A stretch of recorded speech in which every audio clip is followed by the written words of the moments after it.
चलिए शुरू करते हैं। देखो लास्ट क्लास में हम लोग डिस्कस कर रहे थे सेल मेम्ब्रेन के बारे में। किसके बारे में डिस्कस कर रहे थे? सेल मेम्ब्रेन के बारे में। देखो हम लोग ने बताया था कि ये सेल है, याद है? ठीक है। इसके सेंटर में न्यूक्लियस, सेल के सबसे बाहर जो लेयर है उसे क्या बोल रहे थे? Cell membrane. सेल के सबसे बाहर जो लेयर है उसे हम लोग बोल रहे थे सेल मेम्ब्रेन। ये आउटरमोस्ट लेयर होता है, फ्लेक्सिबल होता है। सेल मेम्ब्रेन के एक पार्ट को जब लेंगे तो ये फ्लूइड मोज़ेक मॉडल की तरह दिखता है, यानी ये दिखता है कि ये 3 लेयर का बना है। कितने? ट्राई लेयर का बना हुआ है, 3 लेयर का बना हुआ है। 3 लेयर फास्फोलिपिड्स का बना हुआ है, 3 लेयर होता है। इसी के बारे में हम लोग डिस्कस करेंगे कि ये 3 लेयर का ये बना होता है वो कैसे होता है। सेल मेम्ब्रेन को बनने के लिए जो सब्सटेंस लगता है वो कार्बोहाइड्रेट लगेगा। क्या? कार्बोहाइड्रेट, साथ में प्रोटीन्स और लिपिड्स लगता है। तो हम लोग यही देखेंगे कि सेल मेम्ब्रेन में प्रोटीन, लिपिड और कार्बोहाइड्रेट कैसे होता है। समझ में? फास्फोलिपिड लिक्विड फॉर्म में होता है। इस पार्ट को हम लोग जूम करेंगे, इस पार्ट को हम लोग जूम करेंगे तो कुछ इस तरह से दिखेगा। ये वाला बता दी। हाँ, तो जब इस पार्ट को मैंने बताया, जैसे ये सेल मेम्ब्रेन है, इसके एक हिस्से को, ये वाले हिस्से को जब बाहर निकाल के देखेंगे तो कुछ इस तरीके से दिखेगा।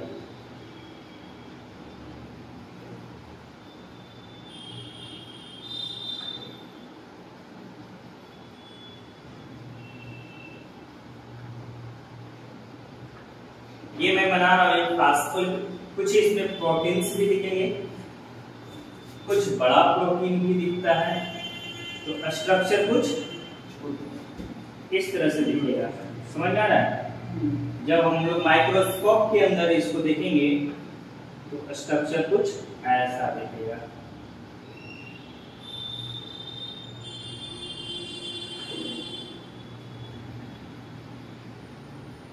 ठीक है, समझना।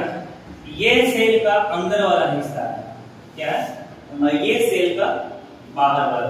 अंदर देखा था, मैंने बताया था साइटोप्लाज्म होगा, और इसी अंदर जो साइटोप्लाज्म होगा उसे हम लोग आईसीएफ बोलते हैं, और बाहर होगा उसे इससे बोलेंगे। ये कुछ इस तरह से स्ट्रक्चर दिखेगा। ये इनर साइड है, क्या? ये इनर साइड है। इधर आपका सेल का साइटोप्लाज्म हो जाएगा, और ये आउटर साइड है। ठीक है, इस पे भी कुछ प्रोटीन्स का मॉलिक्यूल ऐसे तैरता हुआ दिखेगा। समझ में आ रहा है? या कुछ अलग मटेरियल्स भी इस पे दिखेगा, जैसे फास्फोलिपिड वगैरह, ऐसा कुछ अलग मटेरियल्स भी इस पे अरेंज होंगे। समझ में आ रहा है?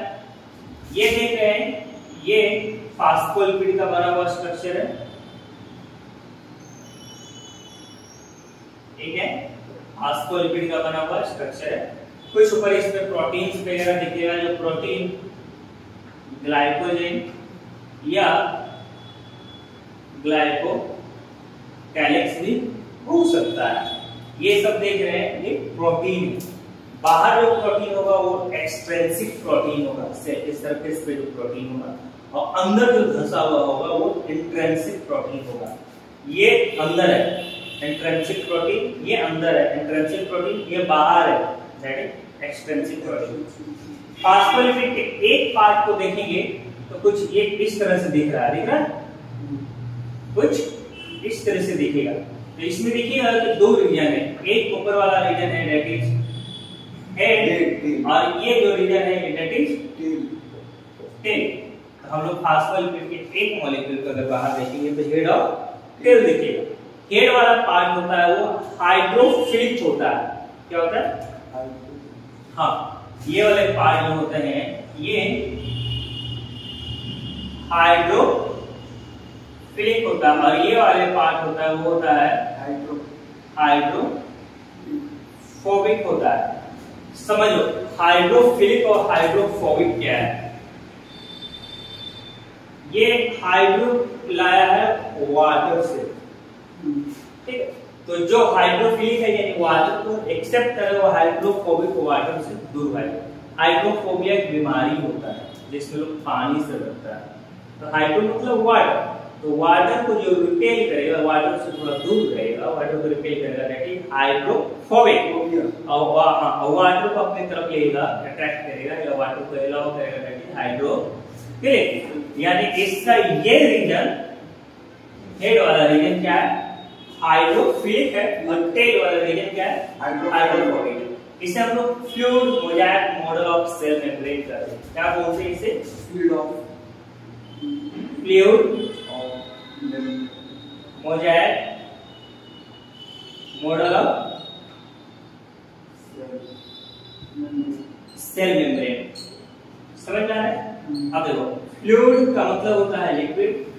वैसा फर्श देखा, फर्श जिसमें छोटे छोटे रॉक से डाले हुए रहते, पत्थर डाले हुए होते हैं, तो फ्लूइड में जाता है। फ्लूइड है और उसमें कुछ धंसा हुआ रहेगा, एम्बेडेड रहेगा ऊपर से नीचे को, उसे हम लोग मोजाइक मॉडल बोलते हैं। घर का जो सरफेस वगैरह वैसा बनता है, क्या करता है, घर का सरफेस वगैरह, यानी एक लिक्विड में पत्थर वगैरह ये सब डाला जाता है। इतना लेट आओगे, सो गया था, सो गया था, फिर बोलता है हाँ रखो। इसे क्या बोलते हैं, fluid mosaic model. Fluid mosaic model का मतलब है कि फ्लूइड रहेगा उसमें रॉक्स, रखो फोन, फ्लूइड रहेगा उसमें रॉक्स यानी पत्थर धंसे हुए रहेंगे ऊपर और नीचे से, इसी को हम लोग फ्लूइड मोजाइक मॉडल बोलते हैं। फ्लूइड मोजाइक मॉडल पहली बार बताया था निकोलसन ने, ठीक है, और एक सिंगर, ये दो साइंटिस्ट का नाम है सिंगर और निकोलसन। 1972 में इन्होंने बताया था कि सेल मेम्ब्रेन कुछ इस तरह से बना होता है। तो सेल मेम्ब्रेन का जो मॉडल है यानी कैसे बना होता है, ये दो साइंटिस्ट ने पहले बताया था और इसी को एक्सेप्ट किया गया है। तो हम लोग बोल सकते हैं कि सिंगर और निकोलसन ने फर्स्ट टाइम सेल मेम्ब्रेन को स्ट्रक्चर को डीपली डिस्क्राइब किया था और उन्हें बताया था कि cell membrane as a fluid mosaic model की तरह हो। समझ में आया? गुड, इसे ड्रॉ करो जल्दी। हाँ तो नहीं बोल रहा, इसे ड्रॉ करो। अरे ड्रॉ करना मतलब बनाने के बोल रहा हूँ। अच्छा जल्दी कर, अरे तुम्हारे लिए भी इम्पोर्टेंट है बच्चा।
हो गया? इतना गंदा सा परफ्यूम कौन मारा है? तुम कौन सा परफ्यूम मारे हो? तो देर में हम फॉग बन के उड़ने लगेंगे। सही नहीं, आपको सही लग रहा है विशाल? आपको सही लग रहा है? तो सही तुम बता पा रहा, तुम्हें कुछ सही लग रहा है? हाँ सही लगता है, इसीलिए तो मतलब खराब हुई। आगे बढ़े? हो गया? मोबाइल फोन है, कम से कम उसे क्लिक कर लो, बाद में ड्रॉप कर देना, सबसे अच्छा तरीका है। हमारा देश में कैमरा ही नहीं है, आप यूट्यूब वाले देख लेना वीडियो फिर। आगे बढ़े? समझो, तो ये हेड वाला रीजन है, मैंने बोला ये फास्फोलिपिड का बना हुआ है लिक्विड फॉर्म, एक फास्फोलिपिड है मॉलिक्यूल। तो हेड रीजन क्या होगा, वो हाइड्रोफिलिक होगा, यानी वाटर की तरह अट्रैक्ट होगा, वाटर को रिसीव कर सकता है। और जो टेल वाला रीजन होगा वो हाइड्रोफोबिक होगा, यानी वाटर को रिपेल करेगा, वाटर से दूर भागेगा। ठीक है, हम लोग को डिजीज होता है हाइड्रोफोबिया, कुत्ते के काटने से, पानी से, रैबिज का एक सिम्टम है हाइड्रोफोबिया, तो पानी से उसे करता है। तो हेडिंग डालते हैं, fluid mosaic model of cell membrane. मैं बेटा ये नीट वाले के लिए बहुत इंपॉर्टेंट क्वेश्चन है।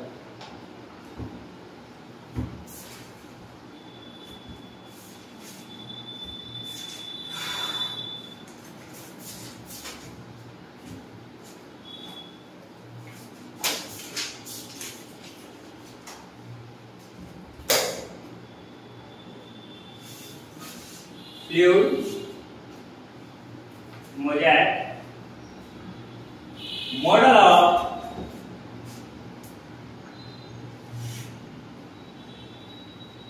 सेल मेम्ब्रेन, हेडिंग डालो। कब 1972 में दो सिंगर था, एक सिंगर और निकोलसन ने इन्हें फ्लूइड मोज़ेक मॉडल दिया था सेल मेम्ब्रेन के बारे में। एक लाइन लिख सकते हैं, इन 1972 सिंगर, कितना अच्छा नाम है,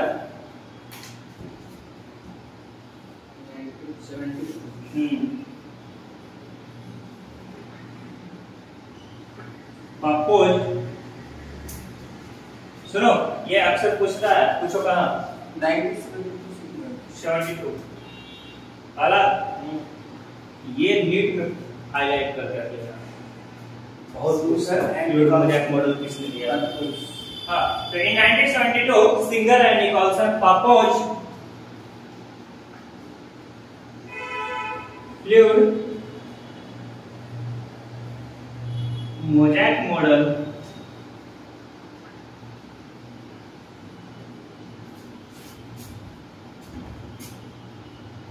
को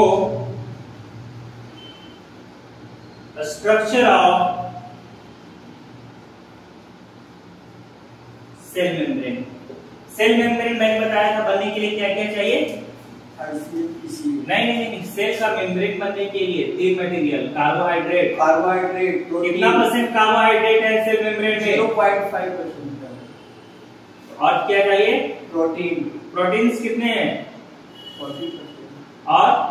और लिपिड्स कितना है, कार्बोहाइड्रेट 0.5%, ये कितना चाहिए 40%, और ये 55%। एक है ना, नहीं लिपिड 40% का, अब प्रोटीन प्रोटीन 55% और लिपिड 40%। सेल मेम्ब्रेन को बनने के लिए कॉम्पोजिशन जानते हैं, राइट।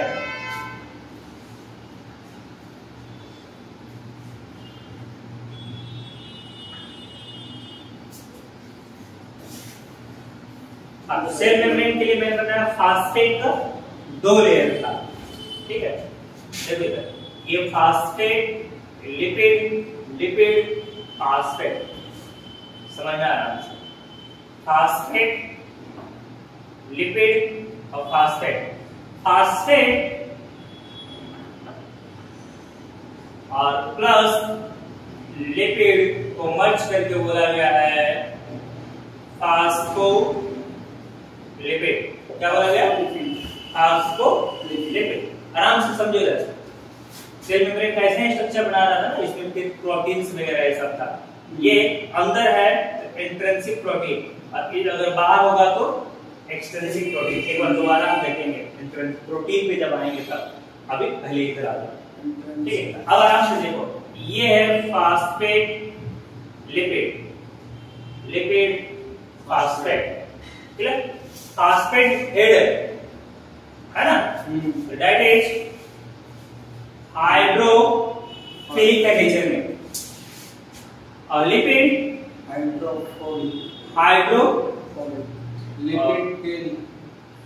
लिपिड टेल है, तो हाइड्रोफोबिक है नेचर में। ये है गया आपका हेड वाला रीजन, और ये टेल वाला रीजन। सेल मेम्ब्रेन का जो बाहर वाला रीजन है उसको हम लोग माइक्रोस्कोपिक स्ट्रक्चर देखते हैं। सर फिर ये टेल जो है इसके अपर साइड में कितनी है? ये इस तरह से अरेंज होता है, फास्फेट लिपिड लिपिड फास्फेट, ऐसा अरेंजमेंट है, उसको स्ट्रक्चर देखते हैं। अब समझ लो ऊपर से गौर से देखो, एक लेयर ये लिपिड का, 2 लेयर फास्फेट का, फिर एक लेयर, टोटल 3 लेयर। तो सेल मेम्ब्रेन के बारे में पूछेगा, सेल मेम्ब्रेन इज ट्राइलेयर स्ट्रक्चर। कितना है? 3 लेयर। लेकिन एक और कंफ्यूजन पैदा होगा, बच्चा बोलेगा cell membrane is phospholipid bilayer structure. बड़ा कंफ्यूजन है, दोनों सही है। सेल मेम्ब्रेन 3 लेयर का है, बट एक लेयर, और ये लिपिड का 2 लेयर, और ये फास्फेट का 3 लेयर। ये हेड वाला जो है तो 2 लेयर। हाँ, अब बोलेगा फास्फोलिपिड, तो गौर से देखो, फास्फेट और लिपिड को मर्ज करके लिखा है फास्फोलिपिड। तो फास्फोलिपिड का 2 ही लेयर है ना, ये है फास्फोलिपिड और ये है फास्फोलिपिड। समझ रहे हो कैसे कंफ्यूजन पैदा? नहीं समझा आप? नहीं समझा। देखो यहाँ पर मैं बना रहा हूं, स्ट्रक्चर यही देखा ना सेल मेम्ब्रेन का। कुछ समझते हो और कुछ बच्चे नहीं समझते हो, क्या महान हो। इसमें कुछ प्रोटीन भी मैंने बना दिया था। चलो प्रोटीन वाला पॉइंट अब समझो, कितना लेयर का दिख रहा है ये? 2 लेयर, एक यहां से यहां और एक यहां से यहां। गुड, एक को बाहर निकाला, देखो ये है दोनों मर्ज रहता होगा। हाँ हाँ, ये है फास्फोलिपिड। क्या है? फास्फोलिपिड बना होता है फास्फेट और प्लस लिपिड। किससे बना होता है? Phosphate plus lipid. ये फास्फोलिपिड, फास्फोलिपिड का 2 लेयर है, एक बाहर की ओर हो जाता है, एक अंदर जो साइटोप्लाज्म की तरफ होता है ना अंदर, यानी एक आईसीएम की तरफ होता है, एक फास्फोलिपिड 2 लेयर है। तो ये लाइन सही होगा, cell membrane phospholipid bilayer structure. Clear? Phospholipid bilayer मतलब 2 लेयर का स्ट्रक्चर। क्लियर? अब लिखता है क्या कि सेल मेम्ब्रेन ट्राइलेयर स्ट्रक्चर है। कोई लिपिड और कोई कार्बोहाइड्रेट प्रोटीन का नाम निकालिए, करेक्ट बोलेगा सेल मेम्ब्रेन 3 लेयर का है। ये भी सही है, हाँ भाई 3 लेयर का है। एक लेयर ये है फास्फेट का, दूसरा लेयर ये वाला है लिपिड का, ये पूरा, और तीसरा लेयर है फिर फास्फेट का। तो सही है, सेल मेम्ब्रेन ट्राइलेयर स्ट्रक्चर। क्लियर से देखने पे है कि हाँ, कुछ पागल लोग होते हैं ना, बाइलेयर और ट्राइलेयर करके पूछते रहते हैं। यही अगर दोनों टेल मिक्स कर दिया तो 2 लेयर हो जाएगा। क्या हुआ? दोनों टेल को मर्ज मतलब एक में करके भाई ऐसे ही ना दिखता है उसमें। हाँ, तो दोनों टेल एक साथ दिखता है, तो एक्चुअली में ऊपर सॉलिड है, फिर लिक्विड है, फिर सॉलिड है, तो 3 लेयर तो दिखेगा चाहे जैसे करो। लेकिन अब देख रहे हैं कि एक यूनिट को अलग करेंगे, फास्फोलिपिड का तो 2 लेयर का दिखेगा, बीच में जो स्पेस है वहां पे लिक्विड है। ये वाला ये लिपिड फॉर्म में है, जो लिपिड है ना टेल के जो बीच में, हाँ ये नहीं, इसका टेल जो वाला पार्ट है ना, ये लिपिड फॉर्म में है, और लिपिड ऑलवेज लिक्विड फॉर्म में आता है, और ये ऊपर वाला हेड वाला है। तो ये तो मर्ज रहता है, 3 लेयर, बाहर सॉलिड लिक्विड फिर सॉलिड 3 लेयर दिखता है। अब कंपोजिशन की बात करते हैं, तो बाहर फास्फेट का एक लेयर, फिर फास्फेट और लिपिड का एक लेयर, ऐसे होता है। समझ में आ गया? ये ट्राइलेयर है। अब आते हैं, यहां तक समझ में आ गया? फास्फोलिपिड लेयर है। गुड, कौन सा लेयर है? फास्फोलिपिड लेयर है। डायरेक्ट बोले फास्फोलिपिड का होगा तो 2 लेयर का बना होगा। अब मेरी बात सुनिए, तो यहां से एक पॉइंट तो खत्म, कि सेल मेम्ब्रेन लिपिड सिर्फ नहीं फास्फेट के साथ होते हैं, फास्फोलिपिड बनाता है। क्लियर? अब इस पॉइंट को थोड़ा सा फिर से देखो, ये रहा सेल मेम्ब्रेन, फास्फोलिपिड में बना रहा हूं, बन रहा है ना। अब कुछ प्रोटीन होगा कि इसके अंदर धंसा हुआ रहेगा, फ्लूइड फॉर्म में कुछ अंदर धंसा हुआ रहेगा, और जो प्रोटीन अंदर धंसा हुआ है दैट इज इंट्रिंसिक प्रोटीन। कौन सा? इंट्रिंसिक। अब कुछ प्रोटीन होंगे जो इसके सरफेस पे होगा, ऐसे बाहर कुछ प्रोटीन क्या होगा, हाँ कुछ प्रोटीन होगा जो इसके सरफेस पे होगा, और जो सरफेस पे होगा दैट इज एक्सट्रिंसिक, ये मान लिया प्रोटीन है, तो एक्सट्रिंसिक प्रोटीन। एक्सट्रिंसिक मतलब बाहर, इंट्रिंसिक मतलब अंदर।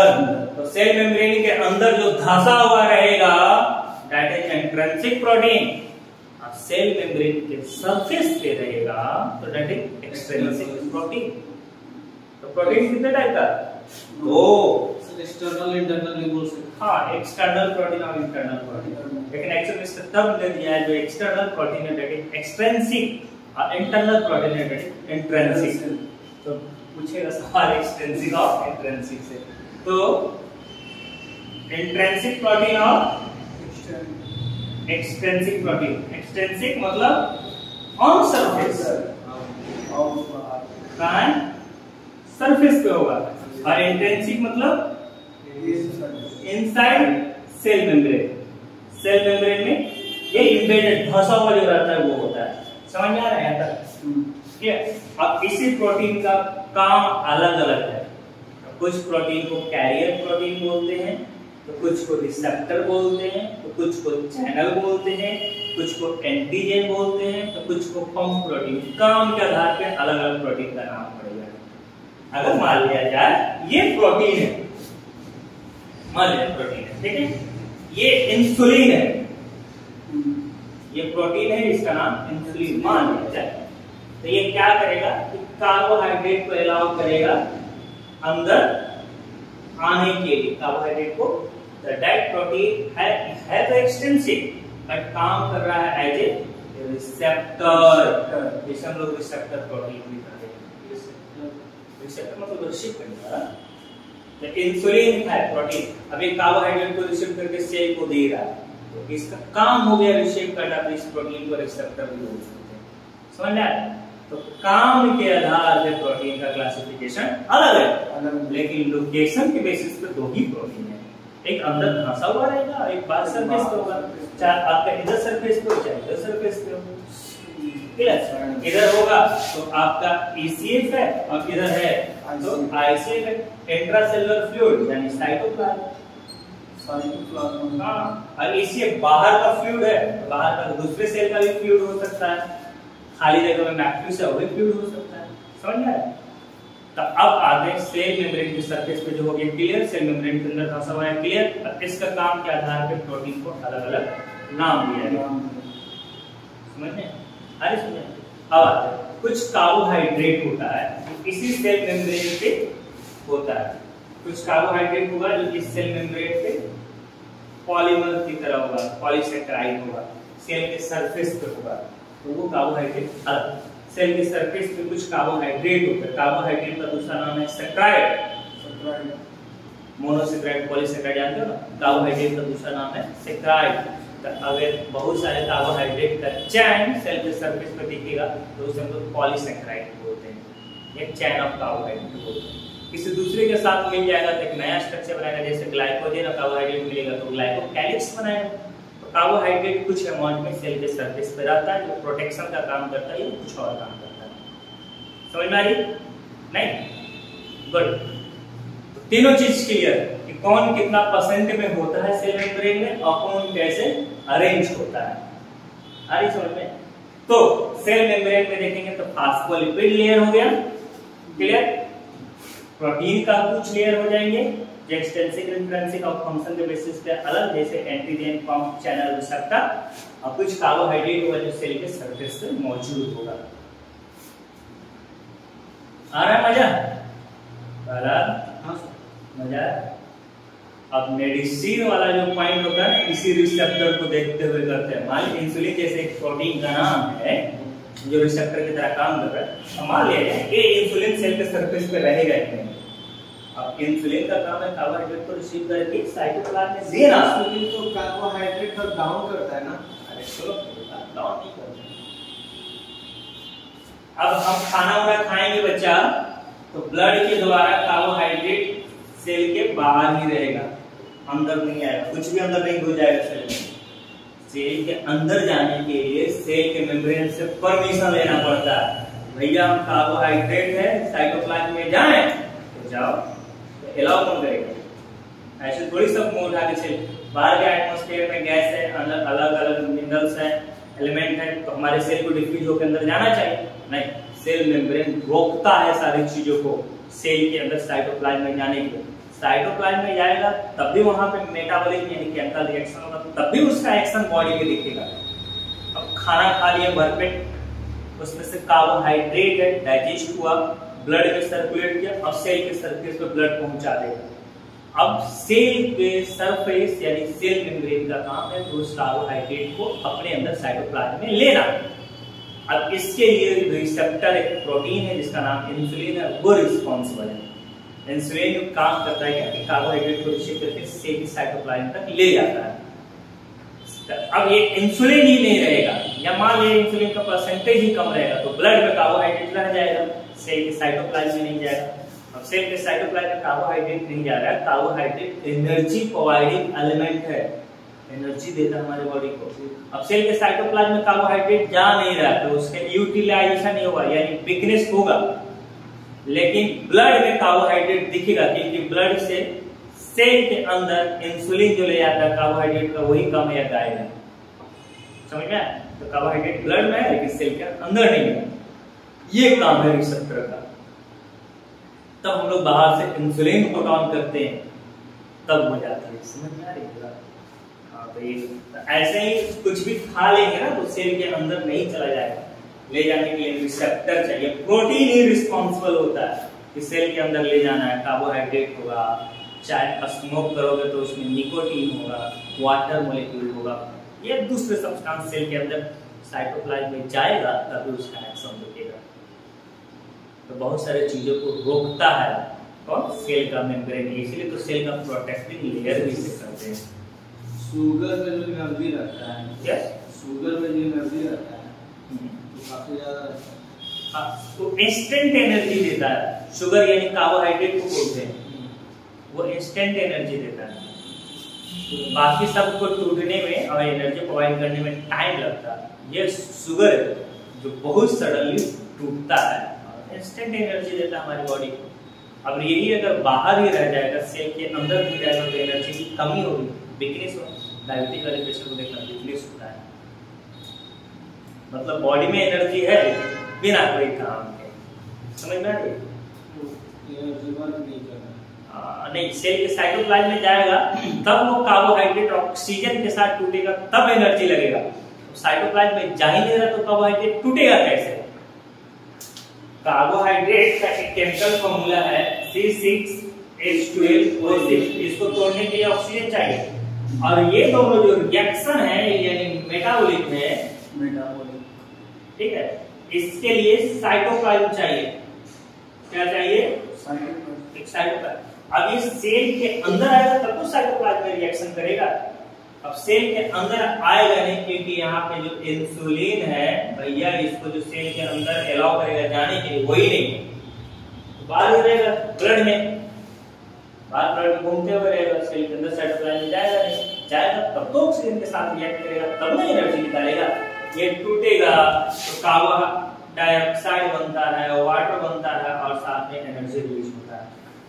टूटेगा तब, टूटने के लिए साइटोप्लाज्म में जाना है। इसको कौन ले जाता है? इंसुलिन। यही यानी कि डायबिटीज वाले में ब्लड में कार्बोहाइड्रेट का लेवल बढ़ जाता है।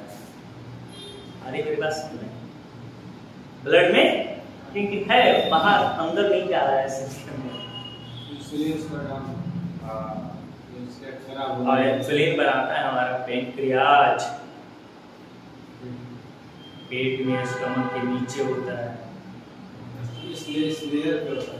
क्या इस लेयर पे ना होता है, स्टमक के जस्ट नीचे होता है पेनक्रियाज। इंसुलिन का इंजेक्शन। इंसुलिन हम लोग सेल में देते हैं, सबक्यूटेनियस देते हैं, मसल्स में देते हैं, माना सॉरी स्किन में देते हैं। यहाँ पे बल्कि मसल्स होता है वहाँ पे देते हैं, यहाँ पे बल्कि मसल्स है ज्यादा एक्सप्लेन करता है इसके बारे में। तो वापस अब कहीं और हम लोग जा रहे हैं, वापस सेल मेम्ब्रेन। सेल मेम्ब्रेन खत्म यहाँ तक समझ में आया है ना? तो क्या लिखा है, ये लिखा है, एक write the structure of cell membrane based on the model, the structure of cell membrane based on fluid mosaic model has been described as The structure of cell membrane. a structure of cell membrane based based on fluid mosaic model desk बोलते हैं, base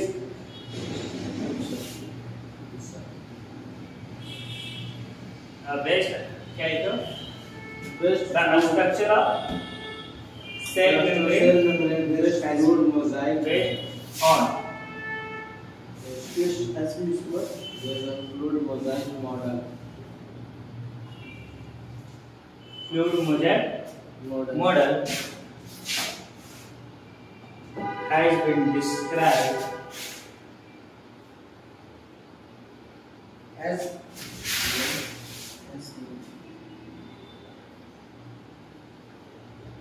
अब नीचे हम लोग describe करते हैं। पहला देखते हैं, पहला फास्फोलिपिड लेयर। पहले फास्फोलिपिड लेयर को हम लोग समझ में आया ना, फास्फोलिपिड लेयर। तो पहले फास्फोलिपिड लेयर को लिख लेंगे, उसके बाद प्रोटीन लेयर ऑफ कार्बोहाइड्रेट लिया जाएगा। समझ में आया?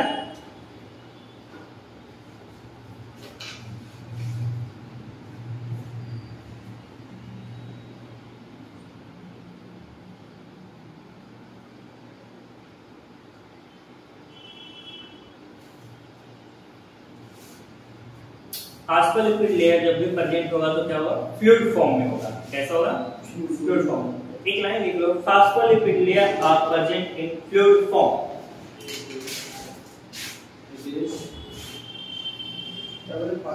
It is present in fluid form। Fluid के फॉर्म में होता है, जिसके कारण सेल मेम्ब्रेन फ्लेक्सिबल हो जाएगा। जिसके कारण क्या होता है, सेल मेम्ब्रेन फ्लेक्सिबल होता है।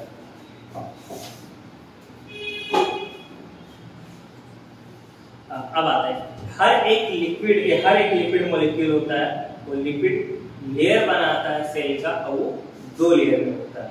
अभी मैंने बताया, एक लाइन लिखो, each lipid molecule in the lipid layer of cell membrane,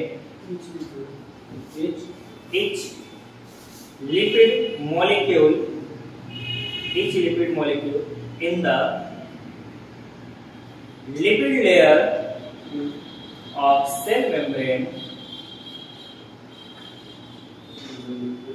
each lipid molecule in the lipid layer of cell membrane consists of phospholipid। in the what? In the lipid layer. In the lipid layer of cell membrane consists of phospholipid।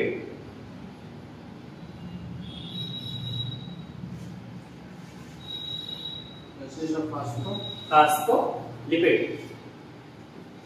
Continue कर लेना। The lipid molecule consists of head, end and tail tube।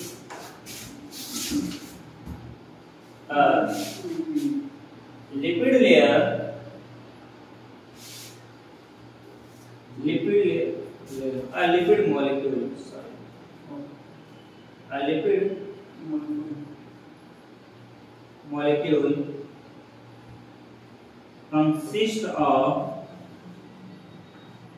Head, and and tail. यही है ना, क्या हुआ, head and tail। Head and tail and. Head and क्या है, hydrophilic है और टेलिन हाइड्रोफोबिक। हाइड्रोफोबिक। लेयर में इसका मॉलिक्यूल कलर अलग है। हाँ, अब एक मॉलिक्यूल लेयर तो मैं बता दिया फास्फोलिपिड होता है, अब एक मॉलिक्यूल कैसा है वेयर इसी में हेड एंड को हम लोग पोलर भी कहते हैं, इज हाइड्रोफिलिक एंड टेल यानी नॉन पोलर कहते हैं, is hydrophobic in nature. Polar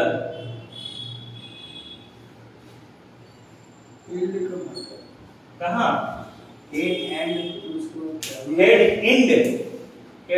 ये पोलर हेड ये ना, इसे हम लोग पोलर भी कहते हैं और इसे नॉन पोलर कहते हैं। ये हेड है और ये टेल है, ये हाइड्रोफोबिक है और ये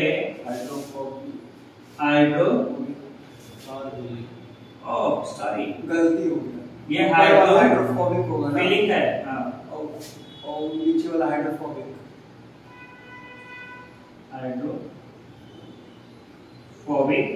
और हाइड्रोफोबिक यही है ना। और ये क्या है फास्फोलिपिड है, यहाँ पे नीचे ये हाँ polar is the hydrophobic tail is hydrophobic in nature, ठीक है। Head and polar is the hydrophilic. Polar is the hydrophilic, spelling गलत है, हाइड्रोफिलिक।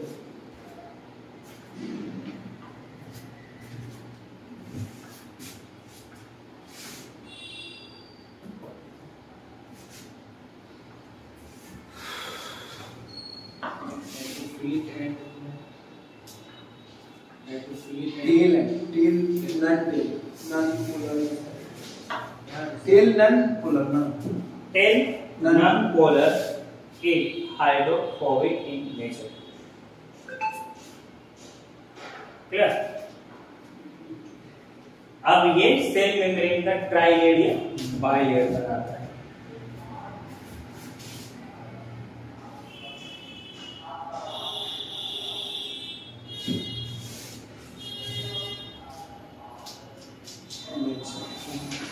ठीक है, आगे देखिए द प्रोटीन है, the protein molecule of cell membrane. मैं बताऊं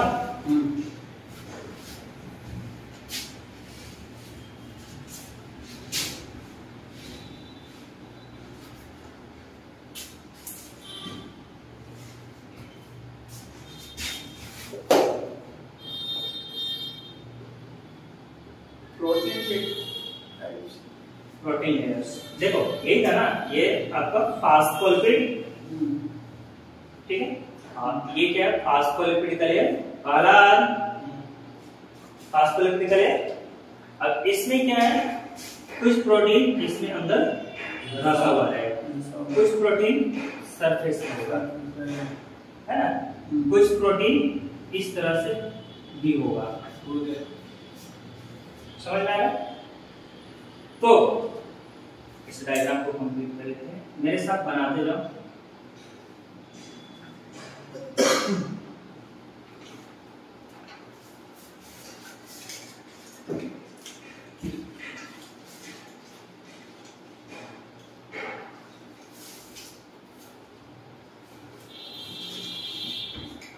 समझ में आया। अब कुछ प्रोटीन यहां भी बना देता हूं, जो बाहर होगा प्रोटीन, क्या जो बाहर प्रोटीन होगा, that protein is known as extrinsic protein, ये लोकेशन के बेसिस पे। और जो अंदर होगा प्रोटीन, और that protein is known as intrinsic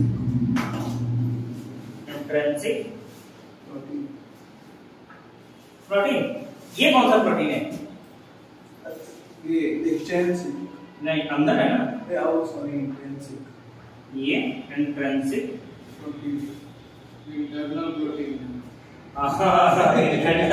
सबसे अच्छा है। चलिए मतलब समझने के लिए आसान है। राइट, जल्दी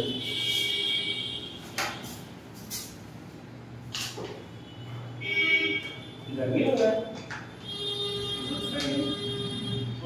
पूरी टेढ़ा है, पूरी टेढ़ा है, पंखी टेढ़ा है सर पे। उनकी का पंखा टेढ़ा उसको ठीक हो गया, सही कर लेना। अच्छा, कैसे हो गया वो? नहीं क्लास के बाद सही हो जाएगा। नहीं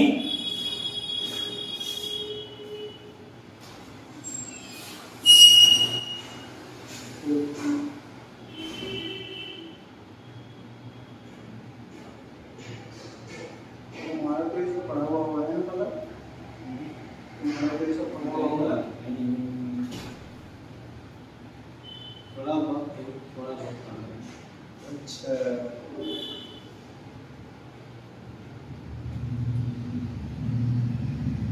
हम तो मैथ वाले हमें क्या पता, हम तो जो पढ़ते वैसे याद रखते, याद आ जाता है तो इतने पढ़े थे। बायोलॉजी रहता हमारा तो सबसे बढ़िया है। फिर हम ना इधर जाते ना उधर, ये निकाल आराम से बैठे नहीं काम करते थे पहले, हैं पहले नहीं काम नहीं करते। बीटे के बाद। हाँ, सेल्स मार्केटिंग ये ना, सेल्स मार्केटिंग नहीं समझते हो?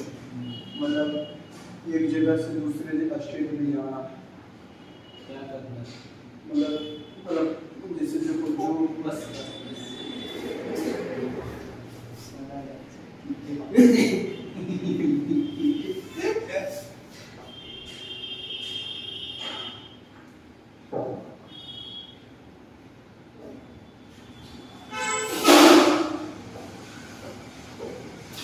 अंशु सर का ना सब आ गया,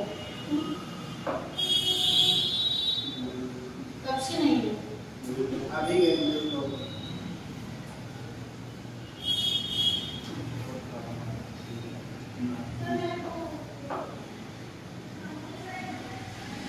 ये चला इधर ये इसका लक्षण कैसा लगता है?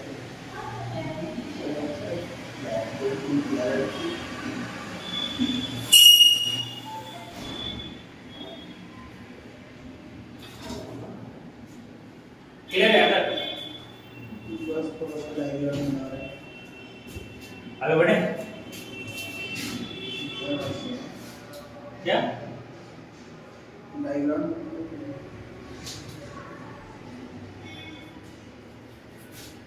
ग्लोबुलर प्रोटीन है, छोटे छोटे ग्लोब्यूल्स जो फॉर्म होंगे, सरफेस पे फ्लोट करेगा, that is extrinsic, that is और जो अंदर होगा दैट इज इंट्रिंसिक। उसको सरफेस बोले थे, तो उसको सरफेस बोले थे। हाँ ये हो गया।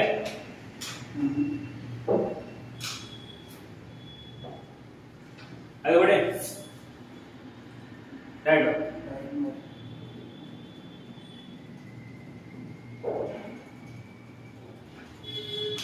The proteins that float on the phospholipid layer is known as the proteins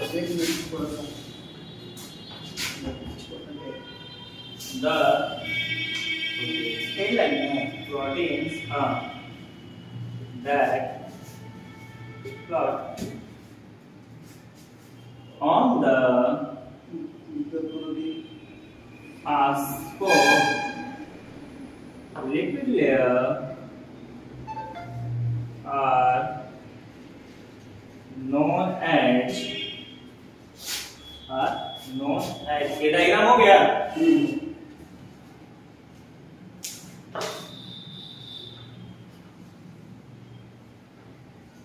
Known as extrinsic proteins, and that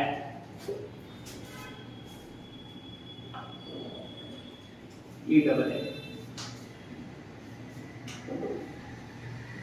embedded in the layer of phospholipid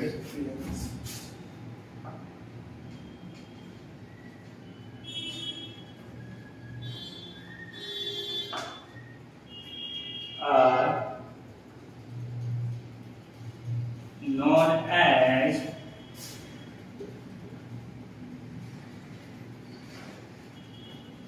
intrinsic that embedded धंसा हुआ कार्बोहाइड्रेट देखें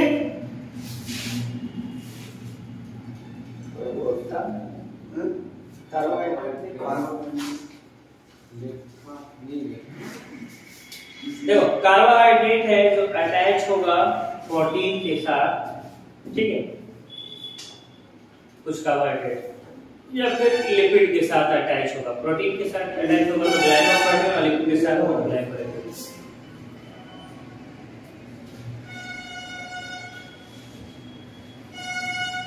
हो गया?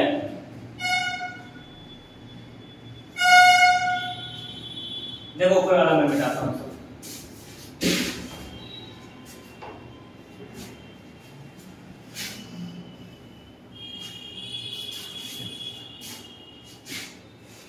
देखो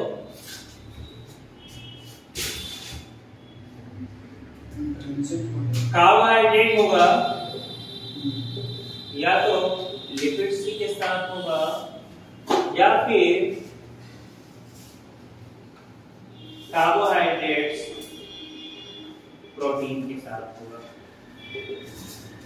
अगर लिपिड के साथ होगा तो उसे हम लोग ग्लाइकोलिपिड कहते हैं, अगर प्रोटीन के साथ अटैच होगा तो ग्लाइको प्रोटीन्स कहते हैं, ठीक है। यानी कार्बोहाइड्रेट और प्रोटीन आपस में मर्ज कंबाइन होगा, कंजुगेट होगा, तो उससे हम लोग ग्लाइको प्रोटीन। अगर कार्बोहाइड्रेट और लिपिड आपस में कंपोज होगा तो ग्लाइकोलिपिड। ये ग्लाइकोलिपिड और ग्लाइकोप्रोटीन सेल मेम्ब्रेन के सरफेस पे परचेज होता है। कहाँ होता है? सेल मेम्ब्रेन के सरफेस पे, जिसे हम लोग ग्लाइकोकैरिक्स कहते हैं। क्या कहते हैं? ग्लाइकोकैरिक्स। ग्लाइको दोनों को मिक्स करके बनता है। या तो ग्लाइकोप्रोटीन होगा, ग्लाइकोप्रोटीन बनेगा तो कार्बोहाइड्रेट और लिपिड्स मिलकर, सॉरी ग्लाइकोलिपिड होगा तो ग्लाइकोलिपिड कार्बोहाइड्रेट और लिपिड मिलकर बनेगा, या ग्लाइकोप्रोटीन होगा जो कार्बोहाइड्रेट और प्रोटीन मिलकर बनेगा। दोनों में से दोनों भी हो सकता है, दोनों में से कोई भी हो सकता है। और यही अगर सेल के सरफेस, सुनो मेरा, अगर यही सेल का सरफेस पे रहेगा तो उसे हम लोग ग्लाइकोकैलिक्स कहेंगे। सेल के सरफेस पे है तब ग्लाइकोकैलिक्स है। वैसे मॉलिक्यूल कार्बोहाइड्रेट, ग्लाइकोप्रोटीन और ग्लाइकोलिपिड, ठीक है, समझ में आ गया? गुड। तो carbohydrate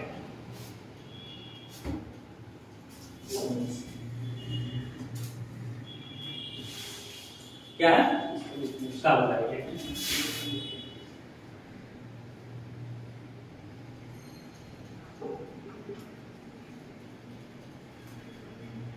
carbohydrate of cell membrane.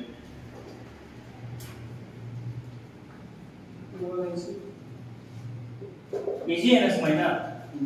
हाँ, तो हम लोग लिख सकते हैं ना, पहले डेफिनेशन लिख लेना। अब डेफिनेशन। हाँ, the carbohydrate that attach to the protein are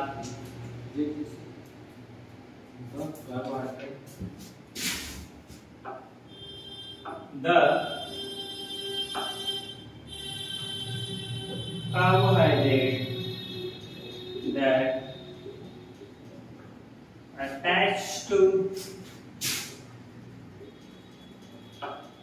protein is known as glycoprotein, and it attached to also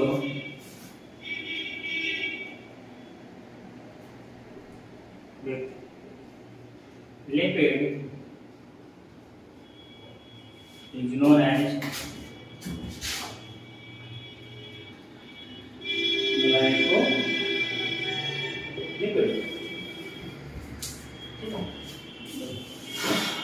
अब लिख सकते हैं these molecules are present on the surface of cell membrane which is known as galactose. These molecules are present on the surface of cell membrane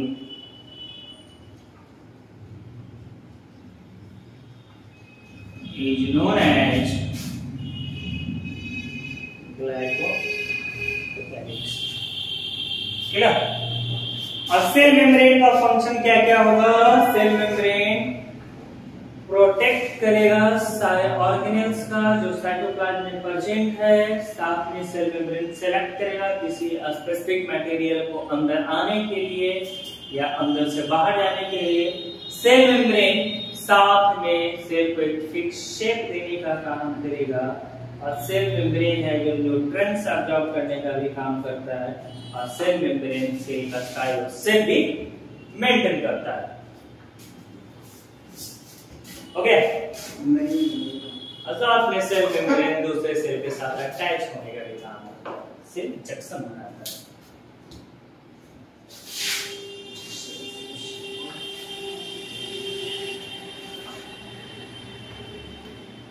नहीं हुआ? Function देखें। ओए बोलो। ऊपर वाला में डाल दीजिए। क्लास बहुत फास्ट चल रहा है क्या? नहीं 2-3 घंटे ऐसे पढ़ लोगे नहीं या बैक टू बैक 2 क्लास ऐसे पढ़ लोगे तो तुम लोग का सर दर्द करने लगेगा। सही बोला?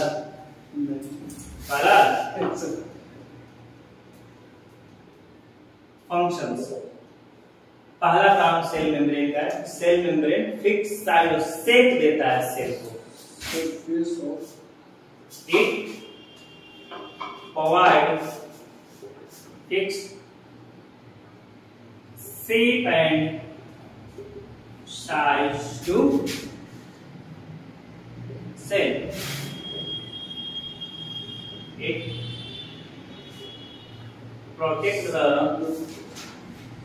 cell and their organelles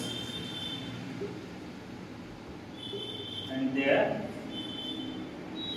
इस सेल और सेल के ऑर्गेनल्स को भी प्रोटेक्ट करता है। It allow and exit of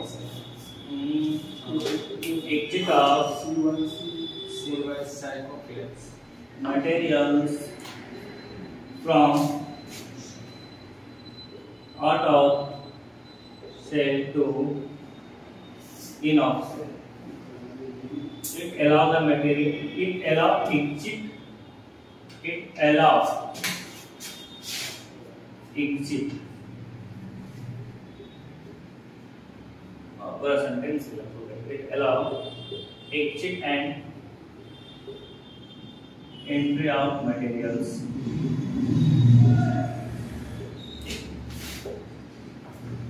It helps in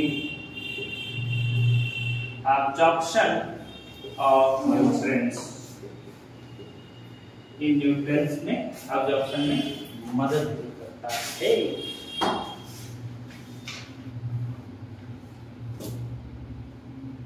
clear? और नेक्स्ट है it help to formation of cell junction. Cell junction मतलब एक सेल दूसरे सेल से जो मिल रहा है ना, सेल जंक्शन उस जगह बोलते हैं। तो एक सेल दूसरे सेल से मिलता है, उसमें भी मदद करता है। बहुत सारा काम धंधा हो गया। क्लियर है? चलिए बाकी नेक्स्ट क्लास में देखेंगे।